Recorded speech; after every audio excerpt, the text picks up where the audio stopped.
everybody. I'm Larry Roberts. And I'm Sara Lucy, and this is Branded, your comprehensive guide to creative branding. And on this amazing episode of the podcast, very radio-esque this morning, our guest is Emily Aborn. She's a copywriter, she's a speaker, and she even has her own podcast. Go figure. That's a rare thing. She works very, very closely with her clients and creates businesses that are built on relationship and community. And I think that's huge. You know, a lot of people right now are trying to figure out how come my podcast isn't helping me accomplish my goals. And I think a lot of times it's because we failed to create that community. So I love to see that word right there. Today, she's going to be talking about, I'm hitting puberty. Today, she's going to be sharing about how we can infuse our brand messaging with curiosity and why it matters. So I'm very curious as to how that works. So Emily, welcome to the show. Thank you. Thanks for having me. And I agree. It's always like a curiosity-provoking topic in and of itself, which is why it's fun. I have a whole chapter in my book all about curiosity and how I think of curiosity as the root of expertise, and the topics we're an expert in are the topics that we are just endlessly curious about. So I'm really curious about your take on curiosity and what that means to you and how you talk about it.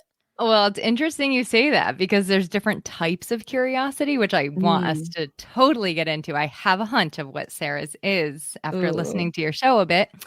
But I think of it as kind of like you said, it's like pulls us towards something. So it's like this intrigue and something. It doesn't necessarily need to be topic related. It could be like a person or a thing or a next path, right? But it is this kind of like pull that guides us along through life to the next thing. So when we're using our copy and our words and our branding, we can kind of do this naturally in certain ways and like also avoid certain things that turn people's curiosity off. So it's not like a faucet. It's more like a like a slow kind of thing. But there are ways that we can totally shut it down. That's kind of cool. You know, and real quick before we go on, I just love how we've probably done about, 30 episodes since Sarah's book came out. And every guest we have, regardless of the topic, she has a chapter in her book about that topic. It's the craziest thing. It's so wild, but that's amazing. I love it. Well, I want to read that chapter. Because you've never mentioned your book that's sitting behind you and you point out constantly. Oh, you mean this one here? Oh, or that one look there? at that. Yeah. Oh, look at that. Weird. It's weird. Look at that. I just had to jump in there. No, but I mean, I'm very curious about a variety of things. And in all honesty, and of course, every episode I have to slip in some ChatGPT talk too. Just yesterday, they released the advanced voice functionality on ChatGPT. And man, I found it at like 2:30 in the morning. And I stayed up the rest of the night chatting with ChatGPT. And I was just giddy with curiosity as to how I could potentially use this new functionality. And me and Megan, that's what I named her, off the crazy robot Megan. I know you said you don't know much about pop culture, but there is a movie about a little female robot. I guess she's female. Do robots have genders? They dressed her up as a chick anyways, and she went apeshit and started killing everybody. So that's why I named her Megan. But it really sparked my curiosity there. So expand on that. How are there different types of curiosity? Okay, so this is like not my original concept. I don't know who gets the credit for it, but you can Google it or ask ChatGPT or Megan or whatever you want. But the four are, and like it's fun to see where you fall, right? But it's also fun to think about like, ooh, where does my listener or my ideal kind of client fall in? So there's the fascinated, and this is like almost 30% of the population, where you have like a lot of broad interest and you have a lot of information about a lot of things because you're interested in a lot of things. So eclectic reading might be kind of like you'll read across different genres and watch shows across different genres. They also can be like really interested in like politics and news and current events and pop culture and like things happening. So that's the fascinated. And then there's the empathizer. This is like a little bit smaller of a portion, 25%. They're really interested in like people, what makes people tick, like psychology, sociology, how people get together in groups, like anything, personality, people, that's their thing. And then there's the problem solver. And this is a lot of us, like you'll probably fall into like one or two categories. If you fall into all the categories, you'd be fascinated, right?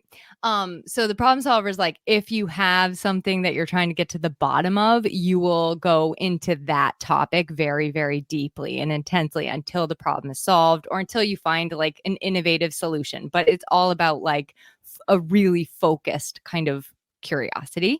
And then there's the avoider, and like they're not listening to your podcast right now because they're not very curious or interested. They just don't have that natural sort of pull in them to like find out things. You could probably become curious somewhere along in your life if you're an avoider, but just not really there. And we all know people like this, I'm sure. So my guess was that Sara was a fascinated because she seems to know a lot about a lot of things. And every time you bring something up on your show, she like has a random factoid about it. And a chapter in her book. Okay, well then Larry is the problem solver because one thing comes up and he spends 14 hours on YouTube figuring out every possible, like anything. That's why I don't have to do research anymore. Anything that comes up, I'm just like, I'm gonna go ask Larry. That is 100% a problem solver's modus operandi. I'm an empathizer, which means I went and searched about both of you and wanted to learn about your personalities and your dynamic. And like, that was fascinating to me. So, interesting. Oh God, what'd you learn? There you go. Well, I met your dog, Kevin. Oh, that's true. Yeah. But I will tell you, Sara, before you jumped into the green room, before we hit record, Emily did tell me that she has been stalking you. I mean, like Instagram stalking, not like, and LinkedIn. I mean, you'll see. No, she was LinkedIn makes it obvious. LinkedIn's like, this person was looking at you. That is literally the worst feature. Yeah. I know. Can we get rid of that? Yeah. I want to be able to stalk somebody and them not know it, because that's really not stalking anymore. Do you remember on Instagram, when Instagram like first blew up, there was a feature that you can go and see what photos other people were liking? Oh, I did not know that. Ruined so many relationships. Oh, because like one member of the relationship would be liking somebody else's photos, and then the other significant other would see what they liked. And I mean, Facebook borders on that now still. Like you still do get updates about people that you're like, I have to turn all the, I don't know what. I do too. I get notifications. I'm like, I don't care what Joe Blow over here commented on. That's irrelevant to me. Yeah. But you got to be careful. And I'm old, so I can't even fathom trying to date in a social media world. I mean, I'm curious as to how people pull it off. It's not fun. That would not be my area of expertise. So I'm going to go ahead and skip that question if that was the question. All right, let's go into Sara Teaches Dating 2024. It's a horrible place. Don't join. So, Emily, how do you channel your curiosity into like brand building, and how can curiosity help us develop our brands? Okay, so I think first of all, like if you are a business owner or creator, it's helpful to be curious, right? Because you're going to bring that natural, like whenever you bring something to the table that you're curious about, it comes through in whatever you're sharing. I find typically when we're using it in our messaging, the goal is to be like, we want to create curiosity. We want to create interest. We want to invite people in rather than like push things in their face. But we also don't want to make things like there's a line you can cross where it's like you're just too confusing and too vague. And your curiosity is actually like, that does not make sense. So we're going to talk about like, how do we kind of toe that line? Because I always say like curiosity does not result in confusion. I still need to understand who you are, what you do, that kind of thing. And I had a guest on my show. She's the host of the Grammar Girl podcast, probably like my biggest podcast crush ever, Mignon Fogarty. Mm-hmm. She's like a super grammar nerd. And she says that every year, I loved this. She's like, every year I go through like my content and I ask myself this question: would I follow me? Would I be interested in me? Would I listen to me? Would I look at my Instagram? And I think like it kind of starts there. And if you can't answer it for yourself, grab a friend like Sara or Larry and be like, or have ChatGPT roast you. ChatGPT does roasts on your content, and ask yourself, like, am I actually interesting? Am I creating things that are interesting? There may be reasons that it's not. Like maybe you're actually just not really interested in it. Maybe it's you're trying to like button it up a little bit too much and like keep your personality locked away. But asking yourself that question, I think, is a good starting point for any business owner. That's kind of cool. It's a perspective I've never taken before. Would I want to friend me? Yeah. Of course. Would I want to be my friend? Yeah. Yeah. Would I LinkedIn stalk me? I would actually LinkedIn stalk myself. That's so funny because I Facebook stalked you this morning. I was like, all right, let me see what she looks like. Let's see what's going on here. Because you mentioned your husband and your dog. And I was like, all right, let's see. And Clyde, I love the fact that your dog's name is Clyde. I know. It's so perfect. That's so hilarious because, growing up in the 80s, there was a movie called Every Which Way But Loose with Clint Eastwood. And he had a pet orangutan. And the pet orangutan's name was Clyde. So, oh my God. All right, if I have a book chapter for every topic, you have an obscure 80s movie reference. Okay, for I own every that. topic. I own that. I do. I own that. I love 80s and 90s pop culture. So yes, but Clyde is such an amazing name because Clyde was very, very strong. He's an orangutan, and whenever Clint Eastwood needed him to do something, like he would have Clyde tear up the bad guys' cars. So he'd be like, Clyde, strip the caddy. And Clyde would go over to the Cadillac and start ripping the doors off and that trunk lit. So it was really fun. So as soon as I saw Clyde, I thought, oh my God, I got to watch that movie again. I'm going to have to train him to do that. Yeah. Just go sick him. So anyways, but again, going back, getting serious again, or at least somewhat focused on the conversation. That is, again, a perspective that I've never taken. And I wonder now if we were to go back and audit our social media channels, would we want to follow us or would we want to friend us? And I think this ties in so beautifully with the fact that we were at a conference last week. We had an amazing LinkedIn panel that was there. And I learned so much about LinkedIn and LinkedIn engagement. And, a lot of people sit and they struggle on whatever social media platform they choose to be on.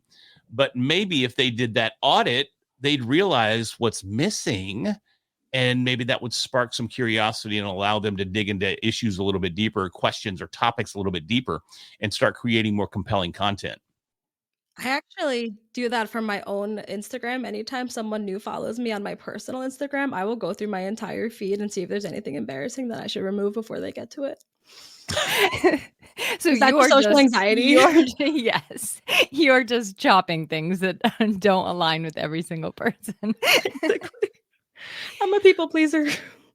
So I think another thing that comes right along those lines, to your point of the LinkedIn, is am I actually speaking? Am I being engaging? Am I engaging with other people and not just basically myself, talking about myself all the time, sharing my own message all the time? It's why at the beginning of our conversation, I like to ask you who really you speak to, because, and I don't love when people go on and they just talk about their own story or their own experiences. We want to really be relating to the person on the other side. And that is where I think on LinkedIn, on all the social media, we can all go a little bit awry. We're oh, it's the me show.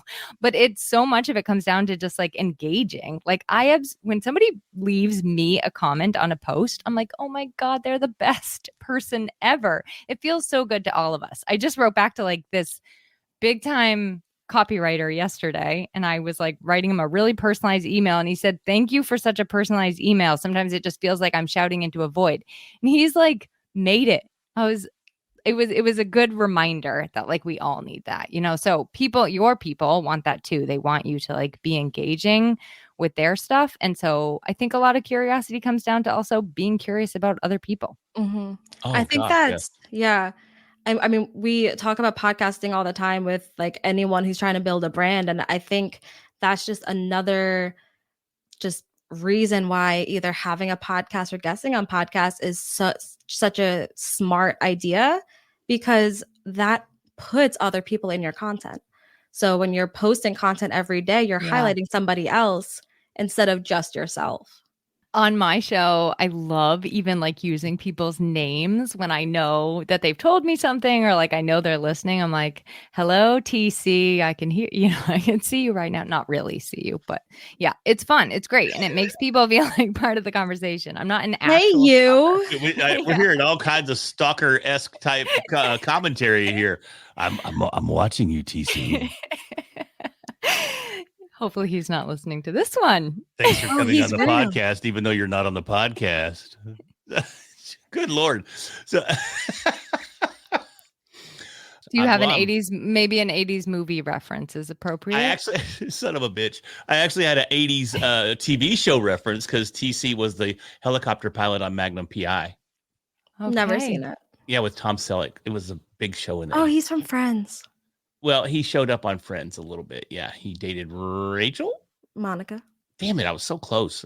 You know, what was it? I had a 33% chance of being right there, and I still flubbed it up. Yep. Oh, well, it is what it is. I'm curious as to what Emily is feeling right now while sitting here on the podcast. How am I feeling? Yes. I'm feeling great. Thank you for asking. Well, yes, that's great. I'm slightly warm because I'm in New Hampshire and I have a wood stove going, but that sounds cozy. I'm curious as to, I see your Scrabble squares in the background. Yes. Are you a big Scrabble fan? I am. See, okay, this is actually a super good example. Yes, I'm a word. Yeah, I'm is a professional. Great.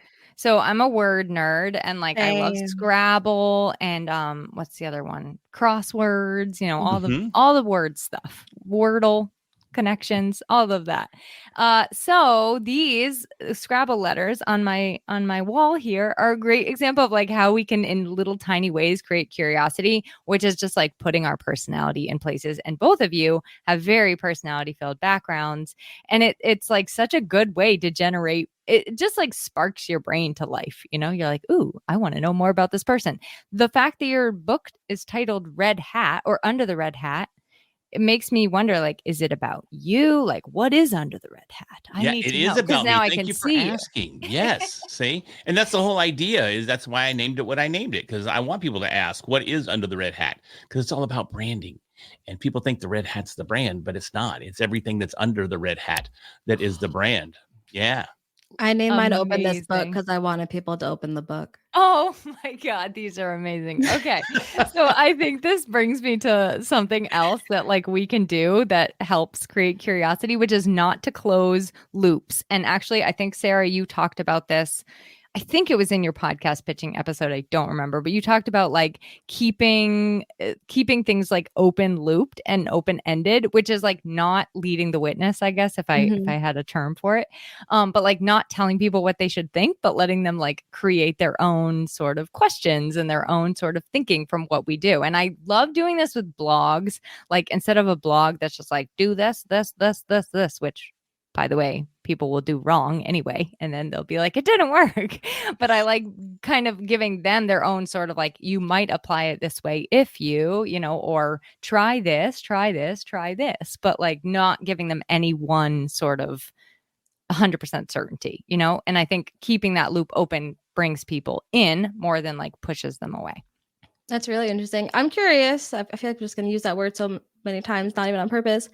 How do you incorporate curiosity into things like headlines without it becoming clickbaity? Oh, so good.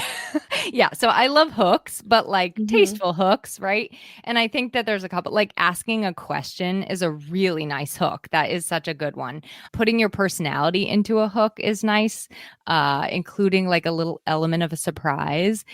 And here's what I would say is keeping things short. Obviously, people have kind of short attention spans, it seems, nowadays. But I think that we confuse, this is a great example of where we confuse curiosity with something it's not. It's not a hook if you're just all caps or all emojis. That's not curiosity inducing. That's yelling. It's just yelling. Yeah. So I think asking people questions, this is where I do find value in a tool like ChatGPT, because it can often help you take something that isn't that curiosity inspiring and turn it into something that's curiosity inspiring, because it does a good job of asking, how can I make this now about them versus me? See, and I'm sitting here thinking about the curious aspect of things, and I'm going back to a conversation I had one day late last week. I went to dinner with a gentleman, and we were talking about sales and how early on entrepreneurs that are trying to build their brand, they're so desperate to make the sale.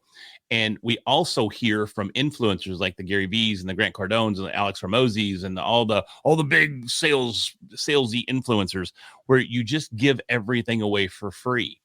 And we see so many people that do that, and then they're like, well, how come I'm not selling nothing? How come I'm not making any money? Well, you're giving it all away for free. So I was talking to this gentleman. He's an amazing sales coach. And he goes, well, here's what I do. And this is why I'm making money. And well, he didn't say, and you're not, but he did say that. I just don't want to admit it. And he goes, and you're not. He goes, because I tell them that they need to do it. And I tell them what the result's going to be, but I don't tell them how. So the sales process is generating that curiosity of how do I go from point A to point C without giving away point B. So you have to generate that curiosity, and you have to get them intrigued and engaged with your process and you as an individual and you as your brand in order to take it to that final step. And I think we're so many of us that are new business owners or small business owners, we're missing out on generating that curiosity. So here's how I frame this question. How do we approach this in a way where we can sell by creating curiosity in whatever our service or our product is? So I love what I don't know his name, but I love what the sales guy said to you. And I kind of have the same philosophy when it comes to like my own podcast, which is like kind of spoon feeding people everything you know, where if they were to sit down and like literally write down everything you said, they probably could do it themselves, right? Yeah. But you are kind of creating this body, I guess, of content or body of work that helps keep them engaged and keep them going, but they're never really getting they're not like having you implement or apply it, right? So specific to their business too. That's the other key, I think, with going back to the open loops. Like I'm never specifically telling somebody you should do this because I don't know their unique business, you know? Mm-hmm. So I think like keeping things, in this case, I guess keeping things like a little more vague and open-ended is good, but still using specific examples. But yeah, I think that's my answer. Okay. I think I do kind of the opposite, maybe. So I will tell people how to do what I do. And that's for like a very specific reason. Like when I go on podcasts or write anything. And if they don't have the budget to pay me and they can go do it themselves, I'm not losing anything. Yeah. Because they wouldn't have paid me anyway. But if they do have the budget, they would rather pay me to do it because knowing that I do know how to do it and I can do it well, than have to learn how to do it themselves because their money isn't worth as much as their time. And by telling them how to do it, I just proved I know how to do it. I feel like that might be the opposite. I think it's the same. I'm talking about the same. I think Okay. I'm talking more from a philosophical perspective and you're talking more from a how-to. So it's like actually perfect. But like I will pretty much tell them everything I do. It's different for both of us, it's a little bit different because like writing and brand, like actually creating things visually is slightly different. Maybe, sort of, not really. You can't teach someone to write. Yeah. Maybe sort of, kind of, not really. No, I think you can. I don't know. Well, I was a copywriter by trade. Like my background was copy. And I was asked several times, like, teach someone how to write better. And like, I can teach you better grammar. I can teach you sentence structure. But if you're not a writer, I can't teach you how to write. I know. I'm like 50% with you. It depends. But no, I think I'm with you. Well, expand on it a little bit, Emily. I'd love to hear your perspective. If you're only 50% on with her, what's the 50% that you're countering with? No, I think I'm 100% with you, Sarah. Oh, I just called you on the carpet and you changed your position. Oh, I needed time. I need time sometimes to think on things. I think that's true of like a lot of things though. Like there's so many things that they almost have to come naturally. But I don't know if you could teach somebody logo and branding because I think some people just have it and some people don't. Exactly. Like the graphic design, it's like if you can't look at something and know like that's good or that's bad, you can't teach that. So that's why we spoon feed them. And then they say, I need your help. Fair. And I think maybe you're spot on there with the spoon feeding. You know, you don't just give them the whole feast. You just give them a little taste and a little bite and go, here's kind of what you're looking at. And that's something that I've noticed over the years, being I don't even know if I still am, but I was a massive Gary Vee fan. And even if you go to his content today, it's like how to rule social media in 2024. And you watch the video and you're like, he didn't even say anything about how to do social media at all. I don't even know what he said. I'm looking for steps. I'm dumb. Give me 10 steps. Okay. If you want to rule, so do this, do this, do this. And this is the result. But so I don't know that he's giving things away. And I'm really curious. That's about the 32nd time we've said that word in 25 minutes. But anyways, I'm curious as to how you do that, because I almost feel like it's a lie. It almost feels like he's like a bait and switch. Yeah, it's almost like a bait and switch. Smoke and mirrors. Yeah, probably. Yeah, all those things. Illusion. Yeah, I'm definitely not talking about being bait and switch. Or oops, did we lose her? I got tired of her shit. I'm just kidding, not really. Yeah, I guess her internet dropped apparently.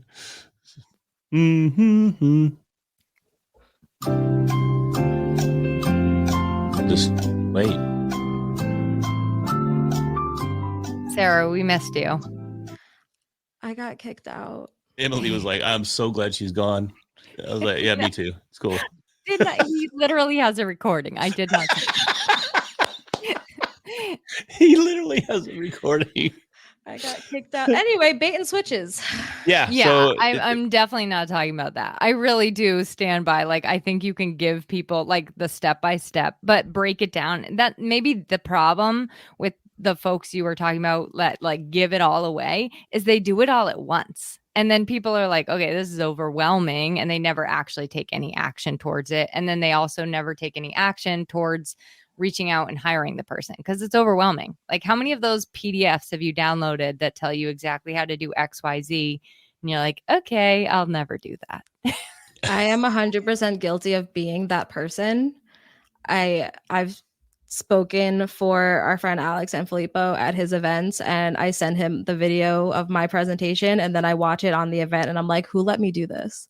I have crammed like 5 hours worth of content into 15 minutes. People are like, can we watch this on like half speed? What is happening? I'm like, well, if I'm going to teach you how to do this, then you also have to know this, and you have to know how to do this, and you need all of this back knowledge. Let me teach you that. I think we've all done that. And I think that is an exact like curiosity. Not, I don't like to say killer, but it does shut it down because people are like, okay, great. And they feel overwhelmed. It's like when you add way too much jalapeno or cayenne pepper to something, you're like, no longer can I eat this, but a little spice was nice.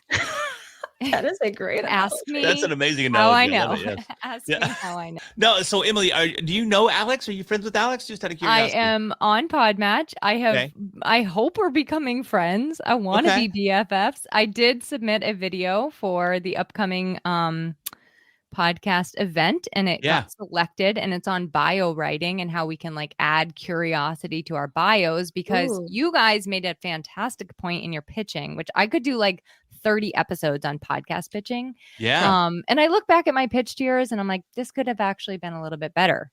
That worked. I could have binged the episodes before I wrote to you. That would have been. I'm curious. What did you say?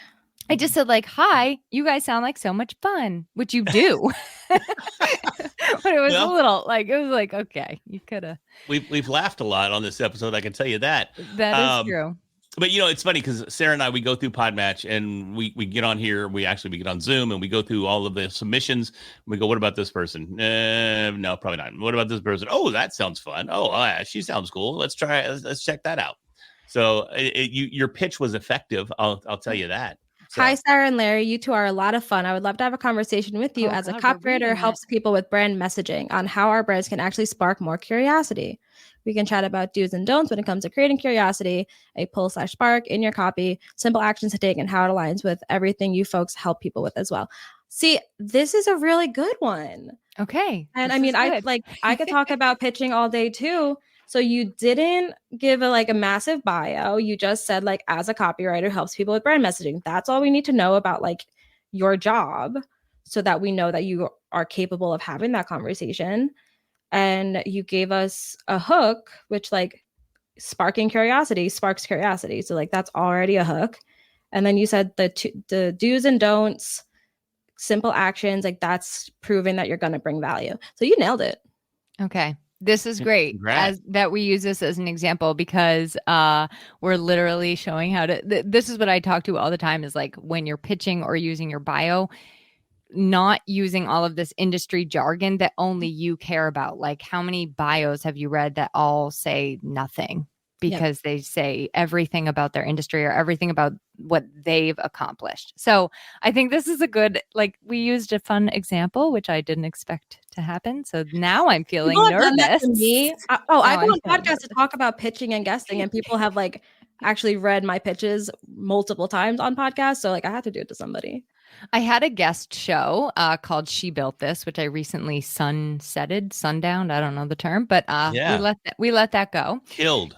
You hilled, yes. Yeah. And and I would get the most I still get awful pitches. I'm like, okay, first of all, if you notice maybe the last episode is called The Last Episode, that would be the place to probably start with the pitch.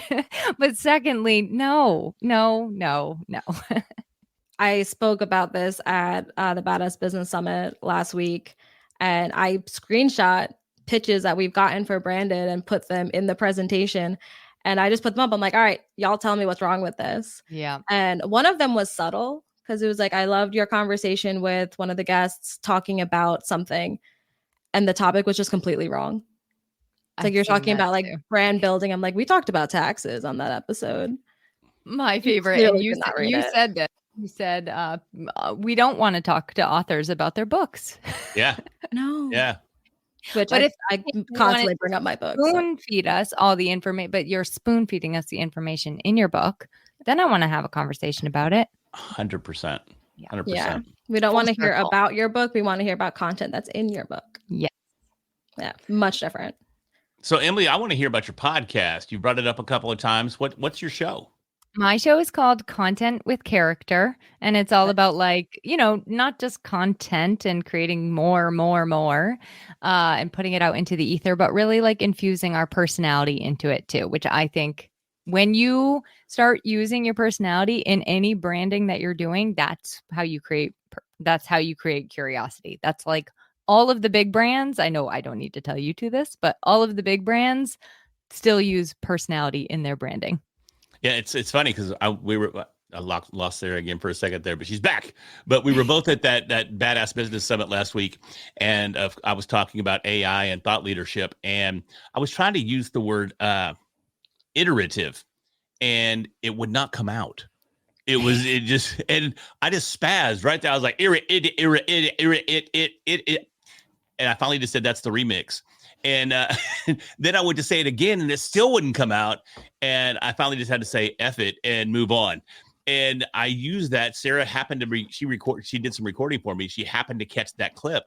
And I put that out as a reel and a TikTok and a video. And dude, people were loving it. They were eating it up because it showed my personality. And it showed vulnerability, and it showed, I have no idea what happened with that word, but they loved it because it showed that personality. So I love the fact that that's what you talk about, and you bring that to the forefront, because so many times people lose that, especially new podcasters. Yeah. I can't remember where I first heard this, but I heard like when I started my podcast, I used to edit out every like sip of water I took. Like I would go through it with a fine-tooth comb. Oh yeah. And then I heard something that was like, when we say and there's actually like a evolutionary reason behind it, and people react in different ways, and it humanizes you. So every mistake you make on stage or in this interview, which we've all made a couple, it humanizes us. And people are like, oh, I actually like them better now because they've made a mistake. And so I think it's a good reminder, not that we want to be like walking around like a hot mess, but if you just so happen to be, you're going to be the most relatable person on the planet. Go you. Well, hey, Emily, I'd love for people to be able to relate to you even more so. So take a minute, tell people where they can find you. Okay, awesome. So the easiest place to find me in all the places you like to hang out is emilyaborn.com. And it's like acorn with a B. That's awesome. Whose dog? That's my dog. That's your dog. Clyde. Thank you, Clyde. ending us. It where we wasn't started. mine this time. I know. I was like, all right, So well, it sorry. didn't sound like you're They're done. No, upstairs. don't even sweat it, Emily. It's all good. This is that humanity. This is that human side of things. So I love it. I'm glad that Clyde got in on the episode. I wanted to meet Clyde anyhow. So anyways, Emily, thank you so much for joining us on this episode. I had fun. Hopefully you had fun. And I think we were able to deliver some value when it comes to curiosity as well. Thank you both so much for having me. It was awesome to meet you. That's cool, man. Hey, if you were listening to this episode and, well, you managed to make it through even with Sara cutting in and out on us, do us a favor and slam that subscribe button so we can continue to bring you these very human episodes each and every week. And with that, I'm Larry Roberts. I'm Sara Losi, and we'll talk to you next week.